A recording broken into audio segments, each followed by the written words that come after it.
పాప వాళ్ళ అమ్మతో ఉంటుందంట, అమ్మ నువ్వు నాన్నని ఎందుకు దూషించావు, నువ్వు నాన్నని దూషించకపోయి ఉంటే వేరొకరి దగ్గరికి వెళ్ళేవాడు కాదు కదా అని చెప్పి ఆ పాపతో అమ్మ అంటుందంట, అయ్యో నా బాధ అదేనే, వాళ్ళ దగ్గరికి వెళ్ళాడని నేను దూషిస్తున్నాను మీ నాన్న తప్ప, నాకంటూ మీ నాన్న మీద స్వతహాగా కోపం లేదు.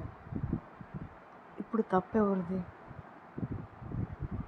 అమ్మ ఇప్పుడు 4 అరుపులు వచ్చినంత మాత్రాన నాన్న కోపంగా దూరం అయిపోవడం, ఆ బిడ్డల భవిష్యత్తు ఏమవుతుంది? ప్రతి ఒక్కరూ ఆ మనిషిని పొగుడుతుంటారు, కరెక్టే. కానీ అతను ఎంతో కొంత తప్పు చేశాడు అనేది రియలైజ్ అవ్వట్లేదు. వాళ్ళ బతుకులు క్షణికావేశంలో తను తిట్టిందో కొట్టిందో,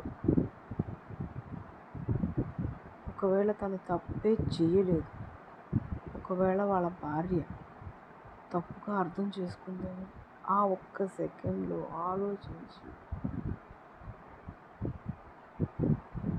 ఉండుంటే ఆ బిడ్డల భవిష్యత్తు,